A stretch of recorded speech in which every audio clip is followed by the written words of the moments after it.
এক ঘুটি পেয়েছি চলো এখানে কেটে গেছে দিয়ে বলছে তো কালকে দেখে নেবো কি বললি বাড়ি আমি এরকম কেটে জায়গা আছি এরকম চেনে জায়গা আছি বাড়ির পাশে দিয়ে বলছে কাল তোকে দেখে নেবো আজকে না তুমি কোন হলো বলা দেখে না এরকম ধরে না এরকম কেটে এরকম মাথা শুকে দিয়েছে বুঝলি কার আমার হেই হ্যাঁ লাগছে ফোন করেনি আই দিয়ে আমি এক ঘুটি এরকম মেরেছি তো এই গাটা কেটে গেছে তোকে দেখে দিয়ে আমি ওনা উঠেছি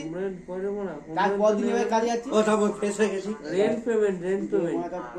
মধুসূদনপুরে কামার বলতে বলছে এই পকেটে উল্টি কেন ওই ছেলেটা আমার দিদি আমি বলা বাল ছিল তুই চুপ কর বকছে ওরা বলে কোনো অপশন নেই আমি ছেলে আমার বাল ছিঁড়ে যাবে তো দিদি তাহলে দেখছি মানে ওই নেই ওরা বকছে বাড়ি বাদে ওই নেই দিয়ে বকছে না তুই mobile number UPI ID mobile নাম্বারে গেলাম ও যা কি বলছিস শোন